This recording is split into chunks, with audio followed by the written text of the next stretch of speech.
आज पुणे पदवीधर विधान परिषदेच्या जागेच्या संदर्भात महायुतीतील ही जागा राष्ट्रवादी काँग्रेस पक्षाला सुटलेली आहे। मी मनापासून भारतीय जनता पक्षाचे नेते असतील, शिवसेनेचे नेते असतील, या सर्वांचंच आभार देखील व्यक्त करतो।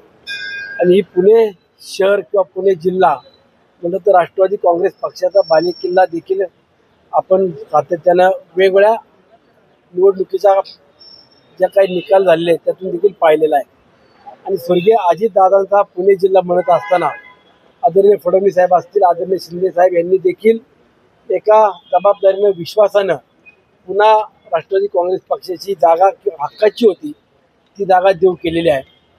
आणि आज राष्ट्रवादी काँग्रेस पक्षाकडून महायुतीचे उमेदवार म्हणून विक्रमजी काकडे आणि दुसरे सुनीलजी टिंगरे या दोनही इच्छुक उमेदवारांना अर्ज भरण्याच्या सूचना आमच्या राष्ट्रीय अध्यक्ष त्याचबरोबर पक्षातील प्रमुख नेते मंडळींनी या ठिकाणी निर्णय दिलेला आहे। आगामी काळामध्ये उमेदवार कोण असणार आहे या बाबतीत स्पष्टता माघारीच्या अगोदर होईल। कार्यकर्त्यांच्या नाराजीमुळे हा निर्णय घेतलाय का? शेवटी बघा, मी मागाशी सांगितलं की पुणे जिल्हा हा राष्ट्रवादी काँग्रेस पक्षाचा किंवा आदरणीय दादांचा बालेकिल्ला आहे। पिंपरी चिंचवड शहर असेल, पुणे शहर असेल किंवा ग्रामीण भागात अनेक इच्छुक आहेत। गेले 35-40 वर्ष दादांसोबत ज्यांनी काम केलं असे अनेक निष्ठावंत सहकारी देखील आहेत।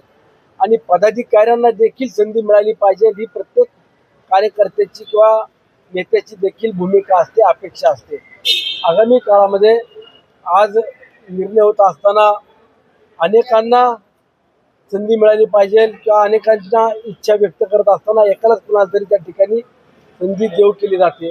आगामी काळामध्ये आज विधान परिषदेची जशी संधी येणाऱ्या काही दिवसामध्ये कुणाला नक्की द्यायची आहे त्याच पद्धतीनं या विधान परिषदेच्या निवडणुकीची आचारसंहिता संपल्यावरती महामंडळाचं देखील वाटप होणार आहे।